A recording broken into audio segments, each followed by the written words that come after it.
Hi, I'm Chelly Wood, and this is my tiny sewing room where I make doll clothes sewing videos.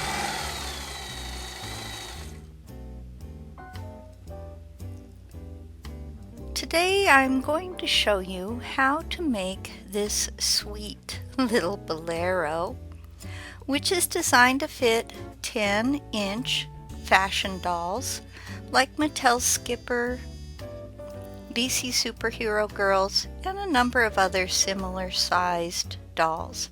Now, besides wearing it as a Bolero, if you add snaps all the way down the front, it can also be worn as a cropped top for dolls in this 10-inch size range. Now, before we begin sewing this project, please go to my website, chellywood.com, to download and print this free PDF sewing pattern. Use the pattern to cut out all the pieces shown here. Lay one of the front linings on top of another front outer fabric, keeping your right sides together. Sew along the bottom of the jacket, the back closure area, and then turn at the top to sew along the neckline. I used a backstitch here. I'm sewing by hand, but you could use a sewing machine. If you'd like to learn how to backstitch, look for my tutorials link in the description area below. Sew the end of the sleeve together as well. Lay the other front's lining on top of the outer fabric with right sides together, just like we did with the previous one.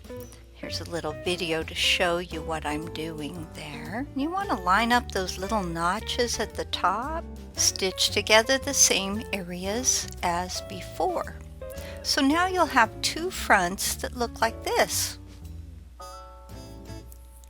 Lay the Bolero back's lining on top of the Bolero back's outer fabric, again keeping right sides together.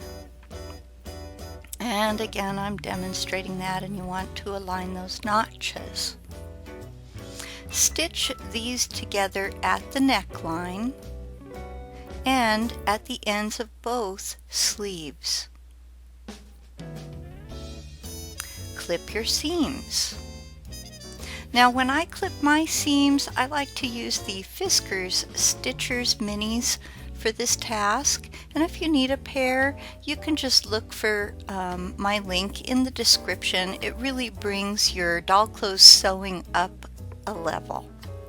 Clip seams and corners for both fronts as well.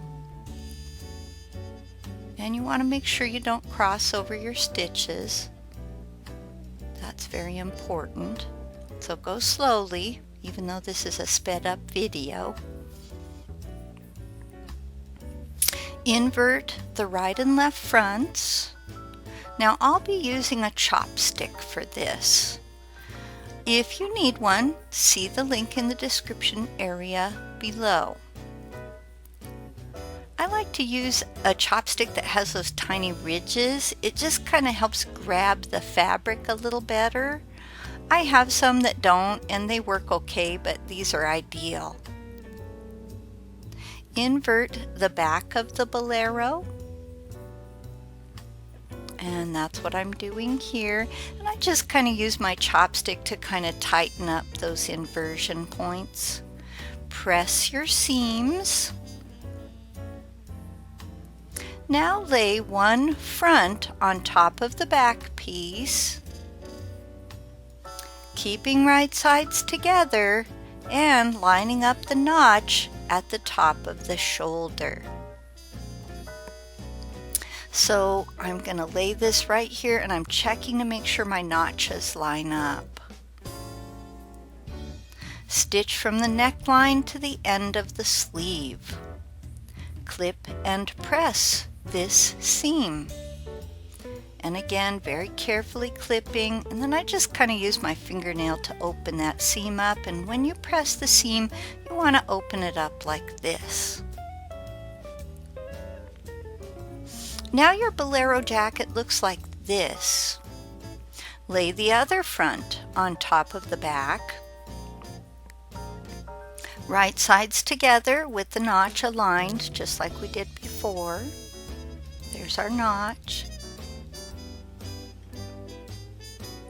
Open this up and press the shoulder seam again. Here's how it looks from the right side.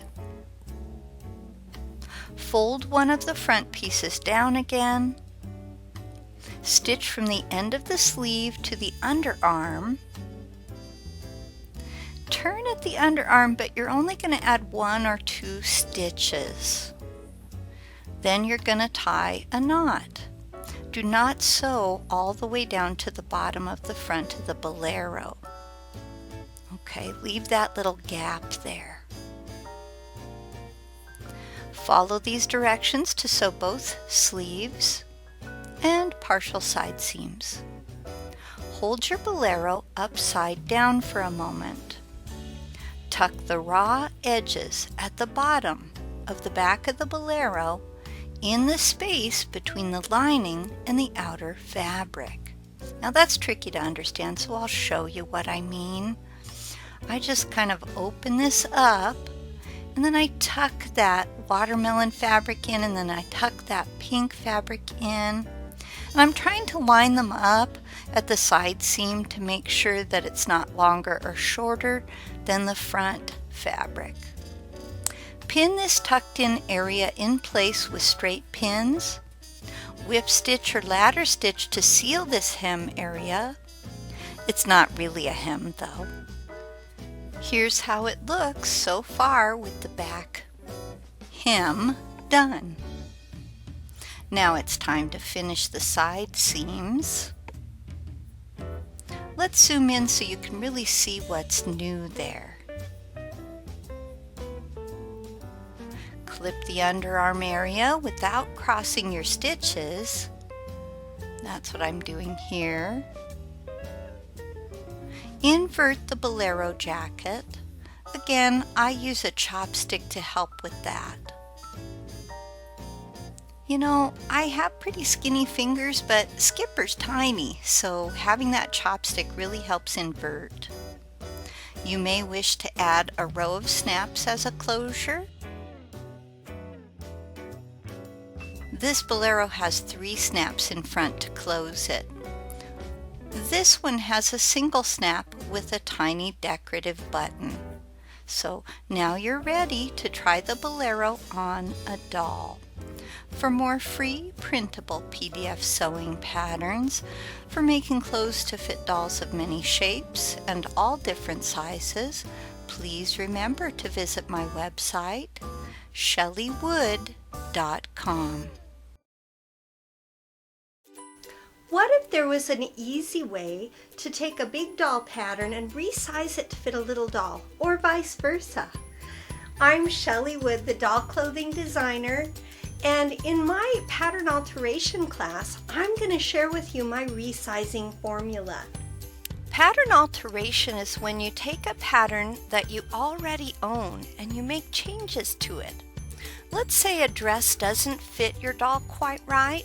I'll show you how to create a gusset to extend the dress's bodice.